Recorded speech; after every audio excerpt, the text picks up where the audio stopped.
Hey everyone, welcome back. हाजिर हूँ आपके लिए लेकर एक कोरियन साइकोलॉजिकल मिस्ट्री ड्रामा की एक्सप्लेनेशन जिसका नाम है हियर इज माई प्लान। ये कहानी बहुत इंटरेस्टिंग है। यहाँ हम एक लड़की को देखते हैं जिसके फादर इस दुनिया में नहीं है। ऐसा उसकी मदर ने उसे बताया था। वो हमेशा उन्हें बहुत याद करती थी। पर एक दिन उस लड़की को अपने फादर अपनी आंखों के सामने दिखते हैं। वो अपनी बेटी को देखकर पहचानते भी नहीं। ये देख वो लड़की एक बदले का प्लान बनाती है। वो उनके साथ रहने लगती है, अपनी पहचान बदल कर। लेकिन कहानी का एंड का ट्विस्ट हमें पूरी तरह से हैरान कर देता है। कहानी की शुरुआत होती है एक लड़की से। वो स्कूल ड्रेस में थी, शायद वो स्कूल जा रही थी। इधर उधर देखते हुए अचानक उसकी निगाहें एक शख्स पे जाकर टिकती है। वो स्माइल करती है और फिर ब्रिज के ऊपर चलने लगती है। उसने अपने बैग से बुक्स को निकाल लिया था एंड जानबूझकर वो सामने आते हुए बंदे को धक्का मारती है, जिससे उसके बुक्स जमीन पर गिर जाते हैं। वो अंकल उसकी मदद करते हैं बुक्स को उठाने में और कहते हैं अच्छे से पढ़ाई करना, और फिर वो आगे चले जाते हैं। वो लड़की सामने आते हुए हमसे कहती है, कई बार लगता है मैं जो करती हूँ वो बहुत ही आसान है। तभी पीछे से उन्हीं अंकल की चिल्लाने की आवाज़ आती है, चोर मेरा फ़ोन वापस करो। और वो लड़की सीधे दौड़ती है मेट्रो स्टेशन की तरफ, ये कहते हुए शुरुआत में सब हमेशा अच्छा ही लगता है। वो अंकल उसके पीछे भागते हैं और चिल्लाते हैं कि वो चोर है, कोई उसे पकड़ो। आसपास कोई ध्यान नहीं पाता। इससे पहले वो लड़की मेट्रो तक पहुंच गई थी, लेकिन गेट्स बंद हो जाती हैं। वो अंकल अब तक उसके एकदम करीब आ चुके थे, तो छिपने के लिए वो गर्ल्स वॉशरूम में चली जाती है। वो अंकल तुरंत ऑफिसर्स को बुला लाते हैं और हम देखते हैं उस लड़की ने उन अंकल का फ़ोन चुरा लिया था। वो एक पिक पॉकेट थी, वो भी बहुत ही शातिर, क्योंकि स्कूल ड्रेस वाले बच्चों पर अक्सर कोई शक की नज़रों से नहीं देखता। अब हम देखते हैं सुबह से अब तक उस लड़की ने कई सारे फ़ोन ऑलरेडी चुरा लिए थे। वॉशरूम से बाहर निकलते हुए उसे बाहर आवाज़ें सुनाई देती हैं कि ऑफिसर एक लेडी ऑफिसर को अंदर भेज रहे हैं। ये देख वो लड़की डर जाती है, लेकिन तभी वो नोटिस करती है कि वहाँ उसकी एक फ्रेंड ऑलरेडी मौजूद है। लेडी ऑफिसर अंदर आती है, पर तब तक ये दोनों अपने कपड़े एक्सचेंज कर लेते हैं। लेडी ऑफिसर जब तक दूसरी वाली लड़की से पूछताछ करती है, असली चोर वहाँ से बाहर निकल चुकी थी। अब अगले सीन में वो अपने अड्डे पे आ जाती है, जहाँ सिर्फ महंगे फोन्स रखे हुए थे। ऑफकोर्स सारे चुराए हुए थे। वहाँ में उस लड़की का नाम पता चलता है, सोयन, और उसकी एक दोस्त है जो इन्हें बेचने का काम करती है। वहाँ सोयन आज के चुराए हुए फ़ोन के बदले पैसों को गिन बहुत खुश हो रही थी। जिस बीच उसकी दोस्त पूछती है, तुमने अपना घर क्यों छोड़ दिया, तुम अकेली क्यों रहती हो? सोयन कहती है, क्योंकि मुझे परिवार की ज़रूरत नहीं। दूसरी तरफ हम देखते हैं सोयन की मदर अपने घर पर नशे में बुरी हालत में है। वो बहुत उदास थी अपनी बेटी के जाने से, पर उस दुख से ज़्यादा वो नशे में डूबी हुई थी। यहाँ सोयन और उसकी दोस्त बात कर रहे थे कि कैसे चोरी करके वो अब इतने ज़्यादा काबिल बन चुके हैं कि उन्हें अपनी फैमिली की कोई ज़रूरत नहीं। वैसे भी उनके पेरेंट्स हमेशा लड़ते रहते हैं। अब यहाँ से दूसरी तरफ एक लड़के यून को हम देखते हैं। वो एक डिलीवरी कर वापस आ रहा था, जहाँ उसे रास्ते में एक स्कूल का लड़का जुनसिक दिखता है, जो एक कमज़ोर बच्चे को कहीं लेकर जा रहा था। यूनो पहले इसी स्कूल में था, पर फिर उसने पढ़ाई ही छोड़ दी। जुनसिक को ज़्यादा देख वो उसका पीछा करता है एंड उसका शक सही निकलता है। जुनसिक और उसकी गैंग इस बच्चे को बुली करे थे। यूनो भी पहले इनका शिकार हुआ करता था, इसी वजह से उसने स्कूल को छोड़ दिया। आज दूसरे लड़के के साथ ये होता देख वो अकेला उन सभी से लड़ने चला जाता है। अब अगर ये ड्रामा का हीरो होता तो शायद इन्हें पीट भी देता, पर अफसोस ये है नहीं। इसे ये लोग उसे बहुत बुरी तरह मारते हैं, क्योंकि अकेले 10 से लड़ने जो क्या था। तभी उसी रास्ते से जाते हुए हम सोयून को देखते हैं। वो यूनो को पिटते हुए देख रही थी। तभी सामने से जुन से कहता है, ऑफिसर्स को बुलाने की सोचना भी मत। जिस पे वो कहती है, तुम मेरे रास्ते से हट जाओ वरना पक्का बुला दूंगी। वो हमसे कहती है, ये सब देखकर मुझे हमेशा लगता है कि इसे स्ट्रगल करने से ज़िंदगी कभी अच्छी नहीं हो सकती। वो सब कुछ इग्नोर कर अपने नए रेंट की अपार्टमेंट में आ जाती है। वो पूरा बिखरा हुआ था, इवन एक फर्नीचर तक नहीं था। उसे समझ आता है उसकी दोस्त उसे लूट रही है, पर फिर भी उसने इस अपार्टमेंट को रेंट में क्यों लिया, इसके अलावा कोई और क्यों नहीं। वो हमसे कहती है, सामने देखो, उस घर की वजह से। एंड यहाँ से हम फ्लैशबैक में आ जाते हैं। एक दिन सोयून अपनी मदर को एक आदमी से एक पार्क में मिलते हुए देखती है। वो उस आदमी से पैसे मांगने गई थी। वो आदमी पूछता है, पर क्यों? जिस पे उसकी मदर कहती है, मैं तुम्हें बताना ज़रूरी नहीं समझती। उस आदमी को देख सोयून को अचानक अपने बचपन की एक याददाश्त आती है, जिसमें वो घर पर मदर से लड़ाई कर रहा है। वो समझ जाती है ज़रूर ये उसके फादर है। वो फिर उनका पीछा करते हुए बस स्टॉप तक आ जाती है। वो सामने बस पे चढ़ती है। अंदर वो उन्हें घूरे जा रही थी। वो आदमी एक पल को पूछ लेते हैं, क्या मैं तुम्हें जानता हूँ? वो कहती है, सॉरी, मुझे लगा मैं आपको जानती हूँ। फिर वो बस से निकल जाते हैं। सोयून को बहुत बुरा लगता है कि उसके खुद के फादर उसे पहचान तक नहीं रहे। फिर वो उनका पीछा करते हुए उनके घर तक पहुंच जाती है। यहाँ वो खुद से कह रही थी, आखिर क्या मजबूरी रही होगी कि मेरे फादर, मेरी मॉम और मुझे छोड़कर यहाँ रह रहे हैं। मुझे बस ये जानना है कि उन्होंने मुझे छोड़ क्यों दिया और अब वो किसके साथ रहते हैं। प्रेजेंट में हम देखते हैं कि उन्हें बुरी तरह चोट खाए हुआ उसी अपार्टमेंट के नीचे पहुंचता है, जहाँ अचानक सोयून के फादर मिस्टर ली भी आ जाते हैं, एक लेडी और ग्रैंडमा के साथ। सोयून ये देख सोचती है, मतलब ये मेरी ग्रैंडमा है, ये लेडी मेरी स्टेप मॉम, और ये लड़का जिसे मैंने नहीं बचाया वो मेरा स्टेप ब्रदर है। पूरा बना बनाया परिवार फ्री मिला है। उनके जाने के बाद वो यूनहो से सामने से मिल कहती है, वो तुम्हारे परिवार वाले थे ना? वो कहता है, तुमसे मतलब? तुमने तो मुझे मरने छोड़ दिया था। वो कहती है, अगर बचाने जाती तो दोनों मारे जाते हैं, पर प्लीज़ बताओ ना वो आदमी कौन था? वो कहता है, वो मेरे बॉस हैं जिनके शॉप के लिए मैं डिलीवरी का काम करता हूँ, और वो लेडी मेरी ग्रैंडमा की केयर टेकर है। सोयून एक पल के लिए शांत होती है, यानी उसके फादर अब भी अकेले रहते हैं। फिर वो यूनो से दोस्ती करने के लिए हाथ आगे बढ़ाती है एंड उससे माफ़ी मांगने के लिए उसे एक रेस्टोरेंट पर ट्रीट देती है, जहाँ से लौटते वक्त वो उसे बताता है यहाँ का रेंट तो बहुत कम है। जिस पे वो कहती है, मेरे लैंडलॉर्ड ने मुझे बुद्धू बनाकर ज़्यादा पैसे ले लिए, अब मेरे पास पैसे बिल्कुल नहीं है। वो उसकी बातों में आकर उसे मिस्टर ली के शॉप में डिलीवरी का काम करने का ऑफर करता है, क्योंकि आजकल वैसे भी ऑर्डर ज़्यादा आ रहे थे, जिससे सोयून को मिस्टर ली के करीब जाने का एक अच्छा मौका मिल गया था। दूसरी तरफ ऑफिसर्स मेट्रो वाली सीसीटीवी फुटेज में सोयून का असली चेहरा देख लेते हैं और स्कूल ड्रेस से उन्हें उसके स्कूल का पता चल जाता है, जब मैम बताती है कि उसने तो स्कूल पिछले साल ही छोड़ दिया। वो लोग घर का एड्रेस लेकर उसकी मॉम से मिलते हैं, उन्हें बताते हैं आपकी बेटी एक चोर बन चुकी है। हैरानी की बात थी कि मॉम वहाँ पर खुद नशे में थी। वहीं रात में यूनो जब घर आता है तब हम केयर टेकर मिस किम को देखते हैं, जो ग्रैंडमा का ध्यान रख रही थी। उसके आने के बाद मिस किम अपने घर चली जाती है एंड हमें वहाँ पता चलता है यूनो की ग्रैंडमा को डिमेंशिया है, यानी कि भूलने की बीमारी। फिर अगले कुछ दिन सोयून ड्राइविंग सीखकर लाइसेंस बना हैप्पी फ्राइड चिकन शॉप में डिलीवरी का काम ज्वाइन कर लेती है। मिस्टर ली उसे देख पूछते हैं, क्या मैं तुम्हें जानता हूँ? तुम जानी पहचानी लग रही हो। वो डरते हुए कहती है, नहीं नहीं। इसके थोड़ी देर बाद जब वो कुछ डिलीवरी कर वापस आती है तो रेस्टोरेंट में सभी लोग बिजी थे। उसे मौका दिखता है और वो डेस्क पर से चाबी लेकर मिस्टर ली के घर छिपकर आ जाती है। अंदर आकर वो छानबीन करती है अपने बारे में जानने के लिए, बट उसे सिर्फ एक क्लू मिलता है कि शायद मिस्टर ली किसी को डेट करे हैं। पर उसे जाते हुए ग्रैंडमा ने वहां देख लिया था, जो बात वो यूनो को बता देती है। अब वो यूनो और मिस्टर ली जब रात को साथ में बातें करते हुए खाना खा रहे थे तब मिस्टर ली का बिहेवियर बहुत ही अच्छा था, पर सोयून पूरी कन्वर्सेशन के दौरान किसी तरह उनसे बात निकलवाने की कोशिश करती है कि उनकी कोई फैमिली है। काफ़ी मना करने के बाद वो बताते हैं, मैंने एक बात छिपाई है तुम सबसे, मैं मिसेस किम को डेट कर रहा हूँ, यानी कि यूनो की ग्रैंडमा की केयर टेकर को। ये बात सुन वो दोनों ही हैरान होते हैं। अब सोयून अपना अगला शिकार मिस किम को बनाने का सोचती है। इस दौरान हमें पता चलता है उसने सभी को अपना नाम हेजेन बताया था, ताकि किसी भी तरह से वो पकड़ी ना जा सके। लेकिन इस डिनर टेबल कन्वर्सेशन के बीच सोयून ने बहुत सारी ड्रिंक्स कर ली थी, इतनी कि वो बेहोश हो जाती है। उसे उठाकर यूनो घर पर छोड़ देता है और वहाँ के बीच एक शॉर्ट स्वीट कन्वर्सेशन होती है। वो यूनो से पूछती है, तुम अपनी ग्रैंडमा के साथ क्यों रहते हो? उन्हें तो भूलने की बीमारी है, ऊपर से उनके अलग खर्चे बढ़ते होंगे। क्या तुम्हें कभी नहीं लगा उन्हें छोड़कर अकेले रहने में ज़्यादा समझदारी है? वो कहता है, नहीं। वो पूछती है, क्या तुम खुश भी हो?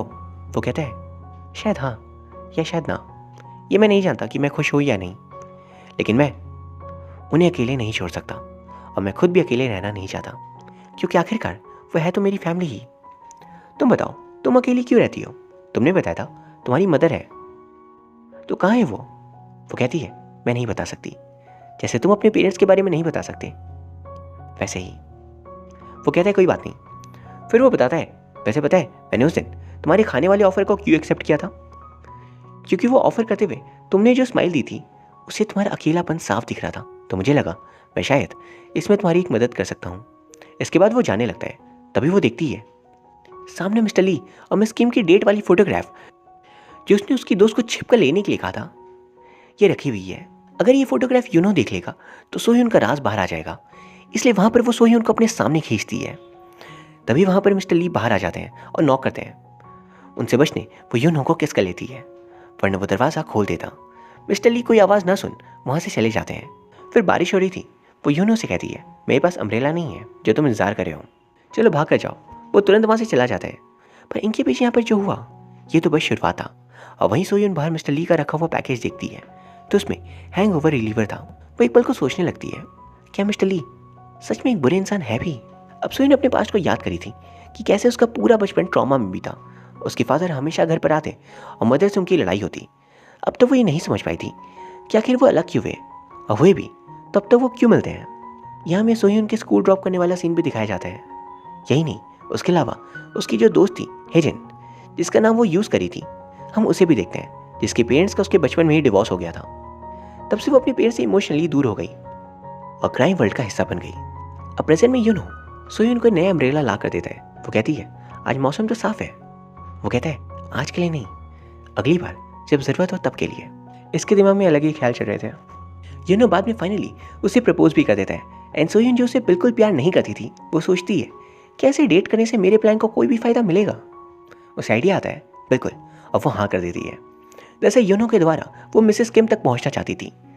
अपना काफ़ी टाइम उसके साथ डेट्स में वेस्ट करने के बाद फाइनली वो उसके साथ उसके घर आ जाती है।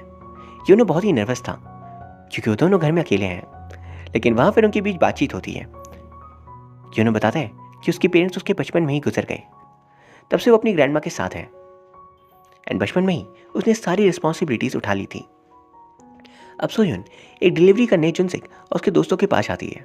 वहाँ वो दोबारा से किसी को बुली करे थे। ये देख उसे अपने स्कूल के दिन याद आ जाते हैं जब बच्चे उसे भी बुली किया करते थे, यानी कि जुनसिक की अब तो बिल्कुल खैर नहीं।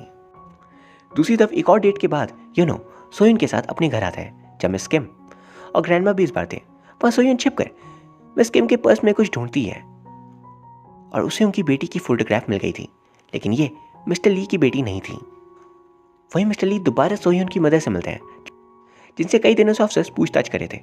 वो मिस्टर ली को सोह्यून के गायब होने वाली बात बताती है एंड मिस्टर ली ये बात उन दोनों से जाकर शेयर करते हैं। सोह्यून ये सुन समझ जाती है कि मदर ने ज़रूर ये बात उन्हें बताई होगी।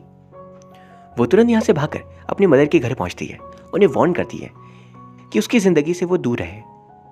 अब तक सोह्यून का प्लान परफेक्टली चल रहा था, पर अब उसे अपने प्लान को अगले कदम पर लेकर जाना होगा। पहले वो अपने एक छोटा बदला निकालती है जुनसिक से।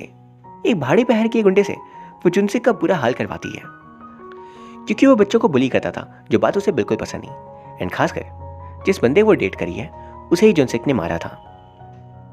पर वहां पर जुनसिक फोन पे देख लेता है कि वो गुंडा सोह्यून से ही वीडियो कॉल पे बात कर रहा है। ये देख उसका गुस्सा 7वें आसमान में चला गया था।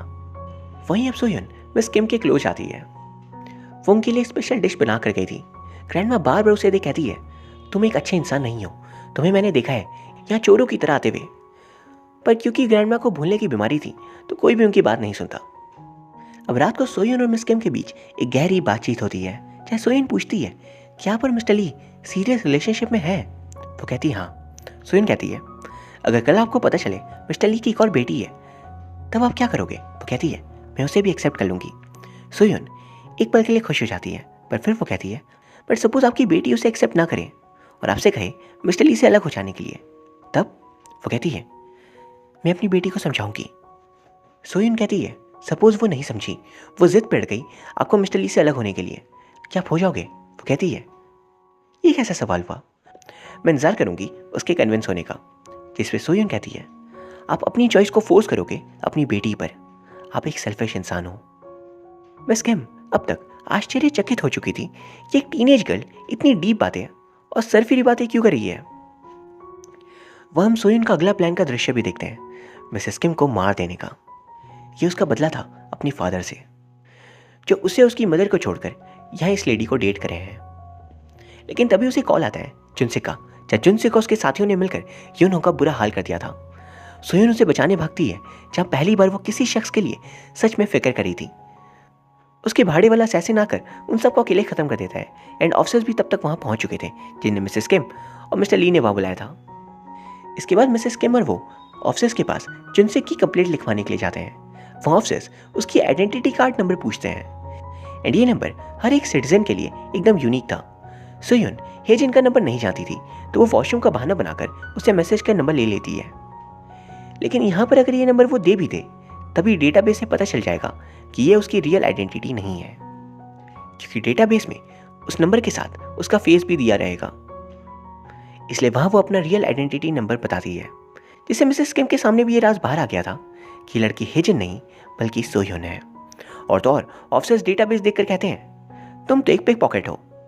फिर कुछ देर ऑफिसर्स के डांट सुनने के बाद मिसेस किम और सोयुन के बीच एक बातचीत होती है, जहाँ सोयुन रिवील करती है कि वो मिस्टर ली की बेटी है, जिसे उन्होंने सालों पहले छोड़ दिया। वो बस अपने फादर से इस बात का कारण जानने आई है। अपने पार्टनर के बारे में ऐसी बातें सुन मिसेस किम को शौक लगता है। वो कहती है, मैं ये बात मिस्टर ली को बता दूंगी।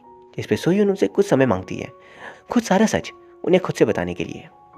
फिर मिसेस किम हॉस्पिटल जाती है जहाँ यूनो था और मिस्टर ली से पूछती है, क्या हम मुझसे कुछ छिपा रहे हैं? वो कहते हैं नहीं। इसके बाद सोयुन यूनो से मिलने हॉस्पिटल जाती है। वहाँ उनके बीच एक प्लेजेंट सी बातचीत होती है। यूनो और सोयुन दोनों ही एक दूसरे से प्यार करने लगे थे। यूनो एक्सप्रेसिव था, पर सोयुन अपनी फीलिंग्स दबा रही थी ताकि वो अपने रिवेंज प्लान पर ज़्यादा ध्यान दे सके। अब इसके बाद सोयुन घर पर आकर प्लान बनाती है कैसे वो मिसेस किम को जान से मारेगी। वो एक बुक खरीद कर लाती है जिसमें पहले 3 आइडियाज़ उसे आते हैं। पहला था चाकू से मारने का, पर इसमें उन्हें दर्द ज़्यादा होगा। दूसरा था पिलो से काम तमाम कर देने का, पर वो उतनी एक्सपीरियंस नहीं है इसमें और फंस सकती है। तीसरा है स्लीपिंग पिल्स, लेकिन मेडिसिन शॉप वालों को शक हो सकता है, इसलिए वो ये मेडिसिन अपनी फ्रेंड से मंगवाती है। दूसरी तरफ मिसेस किम को बेचैनी हो रही थी, तो वो फाइनली ग्रैंडमा की बात मान मिस्टर ली को सारा सच बता देती है कि हेजिन असल में उनकी बेटी सोयुन है, जो छिपकर उनके बारे में छानबीन कर रही है।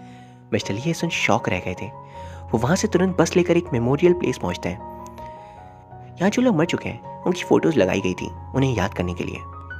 वहीं एक फ़ोटो के सामने जाकर वो माफ़ी मांगते हैं। फिर रात को वो सोयुन की मॉम से मिल कहते हैं, सोयुन मेरे रेस्टोरेंट में काम कर रही है और मुझे नहीं पता था।